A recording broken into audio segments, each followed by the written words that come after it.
নমস্কার। যুক্তি তর্ক সঙ্গে অর্কয়ে আপনাদের স্বাগত। আপনাদের সঙ্গে আমি অর্কপ্রভ সরকার। মাই লর্ড ভীষণ ক্ষেপে গেছেন। মাই লর্ড কিছুদিন আগে খুব অসুস্থ ছিলেন, কলকাতার নার্সিংহোমে ছিলেন, তারপরে দিল্লির এমসি গিয়ে তার চিকিৎসা হয়। তিনি এখন সুস্থ আছেন, চনমনে আছেন, দেখে ভালো লাগলো। আমি এই অসুস্থতার খবর পাওয়ার পরেই আমার ভিডিওতে তার সুস্বাস্থ্য এবং দ্রুত আরোগ্য কামনা করেছিলাম, এখনো করি। মাই লর্ডের কাজকর্মকে আমি দুটো ভাগে ভাগ করতে চাই। যদিও তাকে আমি মাই লর্ড বলছি অভ্যাস বশত, তিনি এখন তার মাই লর্ড নয়, তিনি এখন অন্যান্য যে কোনো রাজনৈতিক নেতার মতোই আরো একজন নেতা, যাকে সমালোচনা সহ্য করতে হবে এবং যে দলের হয়ে তিনি রাজনীতি করছেন সেই দলের আদর্শ নীতিকে মেনে চলতে হবে। দেখুন, মাই লর্ড খবরের শিরোনামে আসেন ওই 2022-এর মাঝামাঝি থেকে।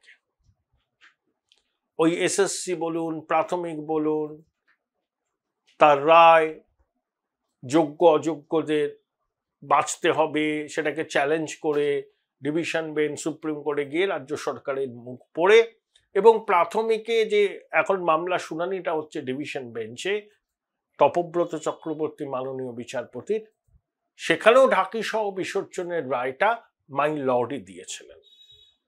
মাই লর্ডকে যারা চেনেন তারা এক বাক্যে বলেন যে এই ভদ্রলোক অত্যন্ত সৎ। আমি তার সঙ্গে অল্প কিছু আলাপচারিতার সুযোগ আমার হয়েছিল, সৌভাগ্যই বলতে পারি। আমিও সেই ধারণাকে সর্বান্তকরণে সমর্থন করি যে মাই লর্ড সত্যিই একজন সৎ মানুষ, লেখাপড়া জানা মানুষ। মাই লর্ড ওর অভিজিৎ বাবু, অভিজিৎ গাঙ্গুলি মহাশয়, তার এটা একটা দিক। আর একটা দিক কি? আর একটা দিক হলো তিনি অসম্ভব উৎকেন্দ্রিক, কারণে অকারণে মানুষকে হেয় প্রতিপন্ন করতে ভালোবাসেন, হয়তো শ্লাঘাবোধ করেন, এবং তিনি মনে করেন যে এই বঙ্গে একমাত্র তিনি সৎ, বাকি সবাই অসৎ। কিছুটা মেগালোম্যানিয়ায় আক্রান্ত। যখন তিনি বিচারপতির দায়িত্ব পালন করেছেন তখনও তিনি সংবাদ মাধ্যমের হেডলাইনে ছিলেন, ফুটেজ খেতে খুব ভালোবাসেন। মাঝে অনেকদিন এই অসুস্থতা বা অন্যান্য নানা কারণে একটু গুটিয়ে রেখেছিলেন নিজেকে, আবার তিনি ফুটেজ খেতে শুরু করলেন, কতগুলো কথা বললেন। এই কথাই নিয়েই আমার কিছু বলার আছে, তাই আমি শিরোনামটা দিয়েছি মাই লর্ড হঠাৎ ক্ষেপে গেলেন কেন। প্রথম কথা, তার খুব আক্ষেপ যে ইডি সিবিআই তদন্ত কিছু করছে না, সব আইবাস। আরজি করের ঘটনার কোনো কিনারাই হলো না, দেড়ে ইঁদুররা ধরা পড়ল না। আমি মাই লর্ডকে বিনীতভাবে প্রশ্ন করতে চাই,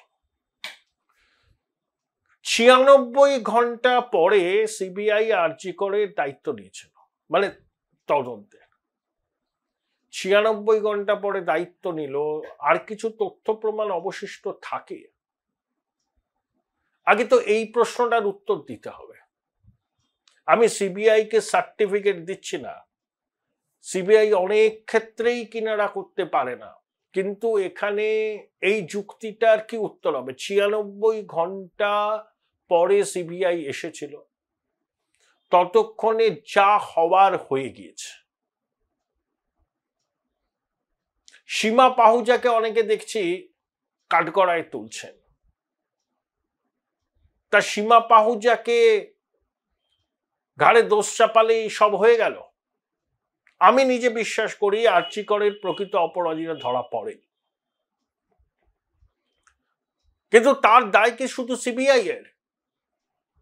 আমি কিনারা করব কিভাবে যদি আমার কাছে তথ্য প্রমাণ না থাকে? তথ্য প্রমাণ না থাকলে আমি কাউকে অ্যাকিউজ করতে পারি? সিবিআই তো অনেকগুলো সাপ্লিমেন্টারি চার্জশিট দিয়েছে, এখনো তদন্ত চলছে বলছে। তদন্ত তো বন্ধ করেনি।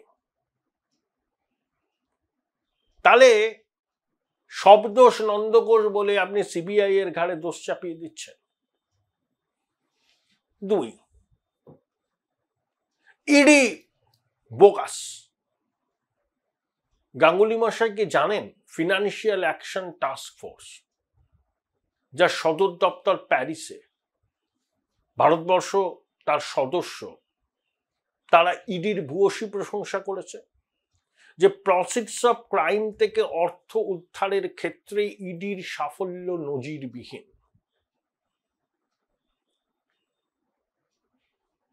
আচ্ছা, পার্থ চট্টোপাধ্যায় জেলে গেলেন, মানিক জেলে গেল, বীরভূমের বেতাজ বাদশাহ কেষ্ট তিহারের মাটিতে গড়াগড়ি খেল, ছোটবাবুকে একাধিকবার ডাকা হলো, কাকু গ্রেপ্তার হয়ে জামিন পেল, কাকুর কণ্ঠস্বরের নমুনা নিয়ে সেই পরীক্ষার রিপোর্ট এসেছে। পুরসভা নিয়োগ দুর্নীতিতে ইডির তদন্ত চলছে। বালি পাচার মামলায় সারাব বলে একজনকে গ্রেপ্তার করল ইডি।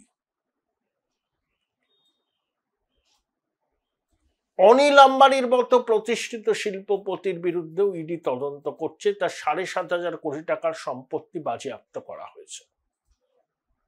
আপনার বাসায় ধেরে ইঁদুররা এখনো পর্যন্ত জেলে গেল না, তা বলে আপনি সব দায় ইডির ঘাড়ে চাপিয়ে দিলেন। আচ্ছা, পার্থ চট্টোপাধ্যায় কি কম প্রভাবশালী? কেষ্ট কি কম প্রভাবশালী? বালু মণ্ডল কি কম প্রভাবশালী? নামের ডাকে গগন কাঁপত। তাহলে এই প্রভাবশালীরা জেলের মাটিতে গড়াগড়ি খেয়েছে, কেষ্ট তিহারের মাটিতে গড়াগড়ি খেয়েছে, তাহলে ইডি কিছু করেনি? হ্যাঁ, লুপোলস আছে। এই পাকা মাথা, এই ধেরে ইঁদুর আপনার ভাষায়, বা রাঘব বোয়াল, বা সর্বোচ্চ প্রভাবশালী, এদের জাল বহুদূর বিস্তৃত। চট করে নাগাল পাওয়া সম্ভব নয়। নাগাল তখনই পাওয়া যায় যখন আদালত গ্রাহ্য তথ্য প্রমাণ জোগাড় করা যায় এবং একই সঙ্গে ওই মালাটা গাঁথা সম্পূর্ণ হয় যাতে আদালতে সেই প্রমাণটা গ্রাহ্য হয়।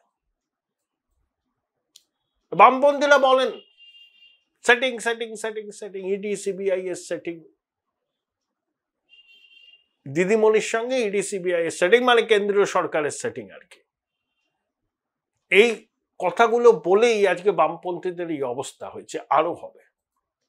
মাই লর্ডের গলায় বামপন্থী সুর কেন? অতীতটা ভুলতে পারছেন না? আমরা একসময় রাজনীতিতে, পশ্চিমবঙ্গের রাজনীতিতে তরমুজ শব্দটা ব্যবহার করতাম। বাইরেটা সবুজ, ভিতরেরটা লাল। অবিভক্ত কংগ্রেসের অনেক নেতাকে সংবাদ মাধ্যম তরমুজ আখ্যা দিত। সুব্রত বাবু, সোমেন মিত্র সব প্রয়াত হয়েছেন, যে এরা আসলে বামপন্থীদের দোসর, বাইরে এরা খুব বিপ্লবী আনা। গাঙ্গুলি মশাই কিন্তু ওই শীত পড়েছে তো, অরেঞ্জ রেড, একটা কমলা লেবু আছে জানেন তো, ভিতরটা একেবারে ব্লাড রেড, বাইরেরটা কমলা। আমার মনে হয় গাঙ্গুলি সাহেব অরেঞ্জ রেড। আপনি তো বামপন্থীদের সুরেই কথা বলছেন, এটাই তো স্বাভাবিক। এতদিন বাদে এক্সপোজ হলেন, আপনি বামপন্থী। বিজেপির মতাদর্শ আপনি কখনো গ্রহণ করেননি, করবেনও না।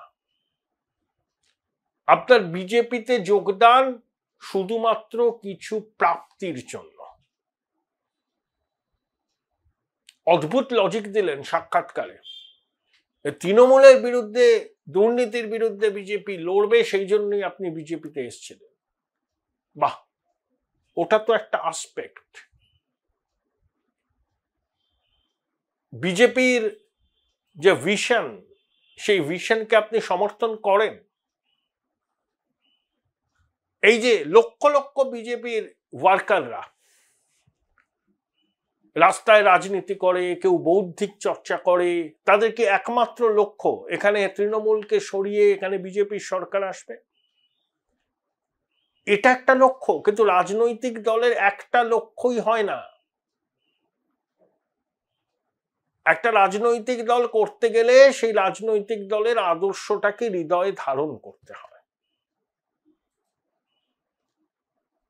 সেটা না করলে হাঁসফাঁস লাগে, তখনই এই ধরনের কথাগুলো বেরিয়ে আসে। নির্বাচনী রাজনীতি ইঞ্চিতে ইঞ্চিতে হয়, মাটি কামড়ে থেকে লড়াই করতে হয়। ধেরে ইঁদুরদের জেলে ঢোকালে পরেই ড্যাং ড্যাং করে বিজেপি জিতে যাবে, অতি বড় বিজেপি সমর্থক আশাবাদী নয় এই বিষয়টা। লড়াইটা তৃণমূল আর বিজেপির মধ্যে, এটা প্রতিষ্ঠিত সত্য, বাকির আর কেউ নেই। তৃণমূলকে সরাবে বিজেপি, হয় এই নির্বাচনে নইলে আগামী নির্বাচনে। লড়াই তো করছেন, শুভেন্দু অধিকারী কি লড়াই করছেন না? হ্যাঁ, ইডি সিবিআই এর উপর আপনি চাপ দিতে পারেন, বলতে পারেন যে আমি হতাশ, কেন ধেরে ইঁদুররা ধরা পড়ল না। তার মানে এই নয় শুধু ধেরে ইঁদুরদের জেল যাত্রা ইডি সিবিআই করবে, এটাকে কাজে লাগিয়ে বিজেপি ক্ষমতায় আসবে, বিজেপি ক্ষমতায় আসলে আপনি বড় কোনো পদ পাবেন, এটাকে মাথায় রেখে এসেছিলেন বিজেপিতে। তাহলে বিজেপির নীতি আদর্শের প্রতি আপনার বিন্দুমাত্র আনুগত্য নেই। শুনুন, যারা বিজেপি সমর্থক না, তারা ওই হিন্দু জাতীয়তাবাদ বিজেপির বা কালচারাল ন্যাশনালিজমটাকে হৃদয়ে ধারণ করে।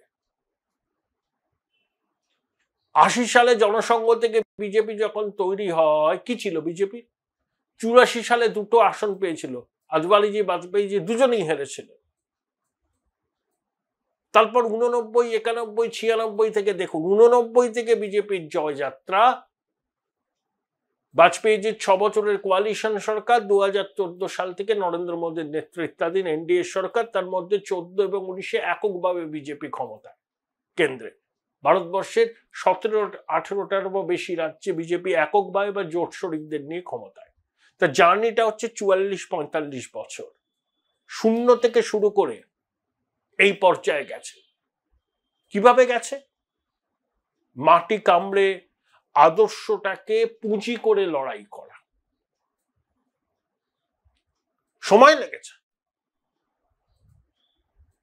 প্রফেসর রজনী কোঠারি একবার বলেছিলেন যে কংগ্রেস সিস্টেম অফ গভর্নেন্স, এখন BJP system of governance established হয়ে গেছে। One party dominance in multi party democracy. ঠিক সেটাই হয়েছে। প্রফেসর কোঠারি বেঁচে থাকলে এটাকে কিভাবে ব্যাখ্যা করতেন তিনিই জানেন। তাই তো হয়েছে। তাহলে এই 44-45 বছরের যাত্রা বিজেপির, 80 সাল থেকে 2025, খুব স্মুথ ছিল কি? ছিল না তো। আদর্শ, কর্মীদের ত্যাগ, তাকে পুঁজি করে বিজেপি এসছে। এ রাজ্যেও বিজেপির সরকার হবে, আদর্শের প্রতি অবিচল থাকতে হবে। নির্বাচনী রাজনীতিতে সেটব্যাক হয়, আবার কখনো অপ্রত্যাশিত ফলাফল হয়। দুটোকেই খুব সহজভাবে গ্রহণ করতে হয়, উদ্বাউ হয়ে নাচার মতো কিছু থাকে না। কিন্তু গাঙ্গুলি সাহেব, আপনি বিজেপিতে যোগদান করলেন তার একমাত্র কারণ হচ্ছে ধেরে ইঁদুরদের জেলে পাঠাবে বিজেপি, মানে এজেন্সি, আর ক্ষমতায় আসবে। আপনি বিজেপির থেকে অনেক কিছু পেয়েছেন, প্রথমেই সাংসদ হয়ে গেল। শুভেন্দু অধিকারী নিজের জায়গাটা ছেড়ে দিল আপনাকে। Join Indian Institute of Hotel Management now. Right choice, right decision. সে কোনো পলিটিক্যাল লোককে প্রার্থী করতে পারত, একেবারে তার নিজস্ব কেউ। তাহলে শুভেন্দু ভালো সিদ্ধান্ত নিত। শুভেন্দুর এই সিদ্ধান্তটা ভুল সিদ্ধান্ত, আমার বলতে কোনো দ্বিধা নেই।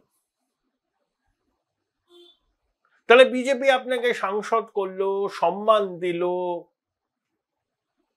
আপনার পাশে থাকলো আপনার বিপদের দিনে, আর এখন নির্বাচনের আগে আপনি ইডি সিবিআই কে তোপ দাচ্ছেন, বিজেপির রাজনীতি নিয়ে প্রশ্ন তুলছেন। একটা কথা এখানে অনেকে খুব বলে, জানেন তো, ওই হিন্দি বলয়ের নেতা দিয়ে বাংলায় ক্ষমতায় আসা যাবে না। আজ কংগ্রেসের একজন পর্যবেক্ষক আছেন গুলাম মীর নাকি, যাকে নিয়ে শুভঙ্কর সরকার পুজো প্যান্ডেলে প্যান্ডেলে ঘুরলেন। অতীতে মহসিনা কিদওয়াই ছিলেন, আরো অনেকে ছিলেন, গুলাম নবী আজাদ ছিলেন পর্যবেক্ষক। সর্বভারতীয় দলে পর্যবেক্ষক থাকবে না? এটা কি তৃণমূল নাকি প্রপ্রাইটারশিপ কোম্পানি? কৈলাস বিজয়বর্গী, অরবিন্দ মেনন, শিবপ্রকাশের মতো নেতারা 2021 সালে কাজটা ঠিকভাবে করেননি। যেমন তথাগতবাবু বলেন, কামিনী কাঞ্চনে তারা আকৃষ্ট হয়ে পড়েছিলেন। ঠিক বলেছেন তথাগতরা। কিন্তু এখনকার বিজেপিকে দেখে কি আপনার মনে হয় সেটা 21 সালের বিজেপির একেবারে জেরক্স কপি? আমার তো মনে হয় না। প্রথম কথা, ভূপেন্দ্র যাদব সজ্জন মানুষ, সাংসদ, কেন্দ্রীয় মন্ত্রী, নিবৃত্তে কাজ করতে ভালোবাসেন। সুনীল বানসাল বাইট দেন ক্যামেরায়? দেন না। বিপ্লব দেব তো মুখ্যমন্ত্রী ছিলেন, তিনি আগে হরিয়ানার দায়িত্বে ছিলেন, অবজারভার, তিনি আছেন, ব্যাকগ্রাউন্ডে কাজ করছে। বাংলার নেতাদের সঙ্গেই তো রণকৌশলটা ঠিক করছেন। আচ্ছা, বাংলায় শুভেন্দু অধিকারীর মতো পোড় খাওয়া নেতা বিজেপিতে কে আছেন আমায় বলুন। গাঙ্গুলি সাহেব বলুন।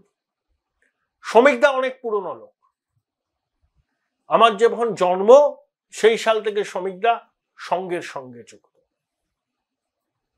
আমার অত্যন্ত পছন্দের লোক। আমি অনেক দিন ধরে শ্রমিকদাকে ব্যক্তিগতভাবে চিনি, সেটা কোনো আলাদা বিষয় নয়, কারণ আমি আর শ্রমিকদা কাছাকাছি থাকি। শক্তি, সুনীল, রবীন্দ্রনাথ স্বচ্ছন্দ, গুছিয়ে কথা বলেন। আচ্ছা, বিজেপির কোন নেতার মুখে এখন জয় শ্রীরাম জয় শ্রীরাম জয় শ্রীরাম শুনছেন না, তারা বলছেন জয় মা কালী। প্রধানমন্ত্রী পর্যন্ত বলছেন। এই যে শ্রমিকদা যখন প্রথম দায়িত্ব নিলেন সায়েন্স সিটির অডিটোরিয়ামে, মাঝখানে কে? মা কালীর মূর্তি, ছবি। বিজেপির এই চেঞ্জেসটা আপনি বুঝতে পারছেন না? 21 সালে বিজেপি যে ভুলটা করেছিল সেই ভুলের পুনরাবৃত্তি আর বিজেপি করছে না। 21 সালে প্রচারে এসে প্রধানমন্ত্রী নরেন্দ্র মোদী দিদি ও দিদি বলে শুরু করতেন, একবারও দিদিমণির নাম নিচ্ছেন প্রধানমন্ত্রী? বলছেন নির্বম সরকার, আপনার পাড়া তৃণমূল তারা। ছোটবাবুর নাম নিচ্ছেন না। ওটা ভুল হয়েছিল, শুধরে নিয়েছে। তাহলে সর্বভারতীয় দলে পর্যবেক্ষক থাকবে। এই যে ধর্মেন্দ্র প্রধান, তিনি তো উড়িষ্যার মানুষ, বিহারে তো ঘাঁটি গেড়ে পড়ে আছেন। বিহার তো হিন্দিভাষী, হিন্দি ওখানে মৈথিলি সহ ভোজপুরি অনেক ভাষা চলে। আমরা তো হিন্দি ভাষী রাজ্য হিসাবেই চিনি। ধর্মেন্দ্র প্রধান আছেন। মহারাষ্ট্রের নেতা বিনোদ তাওড়ে উত্তরপ্রদেশের দায়িত্বে ছিলেন। ওই তখন তো এই প্রশ্নগুলো ওঠেনি। এবারের নির্বাচনের রণনীতি এখানকার নেতারাই ঠিক করবেন। ভ্যালু এডিশন করতে পারেন বিজেপির সর্বভারতীয় নেতারা। একবার 21-এ ভুল করেছে বলে বারবার এক ভুল বিজেপি করবে না। তাহলে ধর্মেন্দ্র প্রধান উড়িষ্যার মানুষ হলে বিহারের নির্বাচনে ওতপ্রোতভাবে জড়িয়ে থাকতে পারেন, আর ভূপেন্দ্র যাদব রাজস্থানের সাংসদ হওয়ায় পশ্চিমবঙ্গে নির্বাচনী দায়িত্ব পালন করতে পারেন না। এতে আবার হিন্দি বলয়ের রাজনীতিদের ছড়ি ঘোরানোর বিষয়টা উঠছে কেন? আপনি কেন এইসব কথাগুলো বলছেন? ক্ষোভটা কোথায়? এখন তো সবকিছু বলে আপনার দলের পাশে থাকা উচিত। সেখানে আপনি ইচ্ছাকৃত বিতর্ক তৈরি করে জলটা গোলা করছেন কেন? অপ্রাপ্তিটা কি? যার উদ্যোগে আপনি বিজেপিতে গিয়েছিলেন, আমি শুনেছি, তাকে আমি চিনি, অনেকদিন কথা হয়নি। তখন তো শুনতাম যে আপনাকে কেন্দ্রে মন্ত্রী করা হবে। কেন্দ্রে মন্ত্রী আপনি হলেন না, হবেনও না, জানি, যতদূর আমি জানি। তাই আপনার এই ক্ষোভ। আচ্ছা, সুপ্রিম কোর্টের বিচারপতি গগৈ সাহেব, তিনি তো রাজ্যসভার সাংসদ। রঞ্জন গগৈ, তিনি তো মন্ত্রী হননি। তাহলে আপনার কি শুধু মন্ত্রী হওয়াটাই দরকার? সেই প্রত্যাশা পূরণ হচ্ছে না বলে আপনি আপনার ক্ষোভের জ্বালামুখ খুলে দিয়েছেন। আচ্ছা অভিজিৎ বাবু, বলুন তো, 2011 সালে যখন বাংলায় পরিবর্তন হলো, কোথায় রাষ্ট্রপতি শাসন জারি হয়েছে? মানুষ ভোট দিয়েছিল, বলেছিল যাও সিপিএম যাও। আপনি আমার থেকে ভালো জানেন, বিজেপির অনেকের থেকে আইনটা তো ভালো জানেন, আমি তো কিছুই জানি না। আপনি বলছেন 356 ধারা প্রয়োগ করা উচিত। আপনি এসআর বোম্মাই মামলার রায়টা নিশ্চয়ই জানেন, সেই রায়তে সুপ্রিম কোর্ট কি বলেছে। তারপরেও আপনি কি করে বলছেন যে 356 ধারা জারি করা উচিত? বাম জমানার অবসানে কি 356 ধারা জারি করতে হয়েছিল নাকি? মানুষ 34 বছরের বাম শাসনের অবসান চেয়েছিল। এবারও মানুষের একটা বড় অংশের মধ্যে পরিবর্তনের আকাঙ্ক্ষা। সেই পরিবর্তনের আকাঙ্ক্ষাকে বাস্তবায়িত করতে আপনাদের আদা জল খেয়ে মাটিতে থাকা উচিত, মাটি কামড়ে পড়ে থাকা উচিত, বুথকে রক্ষা করা উচিত, গণনা কেন্দ্রকে মজবুত করা উচিত। 11 সালে নির্বাচন কমিশন যেভাবে নির্বাচন করেছিল, সেই নির্বাচন যদি 25-এ নির্বাচন কমিশন করতে পারে, তৃণমূলের কপালে দুঃখ আছে। কোনো রাষ্ট্রপতি শাসন লাগবে না। এসআর বোম্বাই মামলায় স্পষ্ট বলা আছে কখন রাষ্ট্রপতি শাসন জারি করা যায়। হ্যাঁ, যদি এসআইআর প্রক্রিয়া ভেস্তে যায়, তখন সাংবিধানিক প্রতিষ্ঠান ভেঙে পড়েছে, সংবিধান ভেঙে পড়েছে, তখন রাষ্ট্রপতি শাসনের সুপারিশ করা যেতেই পারে। তাটা ভ্যালিডিটি থাকবে, বৈধতা থাকবে, কারণটা সঙ্গত হবে, অন্যথায় করা যায় না। বিজেপি 11 বছর কেন্দ্রে ক্ষমতায়, জম্মু কাশ্মীর আর মণিপুর ছাড়া কোথায় রাষ্ট্রপতি শাসন জারি করে? জম্মু কাশ্মীরে আসপেক্টটাই অন্য ছিল, 370-35 বিলোপের ব্যাপার ছিল। মণিপুরে ল অ্যান্ড অর্ডার সিচুয়েশন ভেঙে পড়েছিল কুকি মেইতেই সংঘর্ষে, তখন হয়েছিল। এটা ইন্দিরা গান্ধী নয়, ইচ্ছা মতো রাষ্ট্রপতি শাসন জারি করে দেব। নাম্বুদ্রিপাদের সরকারকে ফেলেছিলেন প্রথমবার, জওহরলাল তখন ছিলেন প্রধানমন্ত্রী, ইন্দিরাজি বোধহয় কংগ্রেসের সভাপতি, তার সুপারিশে ফেলেছিল। তো ইন্দিরা গান্ধীকে হ্যাবিটে পরিণত করেছিল। তো এই সরকার তো সেটা করবে না। আর মমতা বন্দ্যোপাধ্যায়কে রাজনৈতিকভাবে শহীদ করে কোনো লাভ নেই। তিনি একই ব্যাকফুটে আছেন, চৌর্যবৃত্তির সাম্রাজ্যকে প্রতিষ্ঠা করে তাকে নতুন করে রাষ্ট্রপতি শাসন জারি করে অক্সিজেন দেওয়ার কোনো মানে নেই। মানুষ তৈরি আছে, পরিবর্তনের আকাঙ্ক্ষাকে হৃদয়ে ধারণ করছে। মাই লর্ডের উচিত সেই পরিবর্তনের আকাঙ্ক্ষা মানুষের যাতে সফল হয় তার জন্য চেষ্টা করা।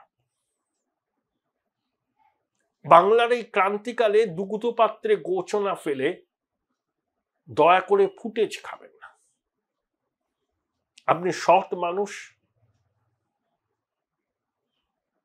আপনার দেয়া ওই রায়গুলোই পরবর্তীকালে অনেক চ্যালেঞ্জ হয়েছে, কিন্তু মোটের উপর সেই রায় তো রেখেছে।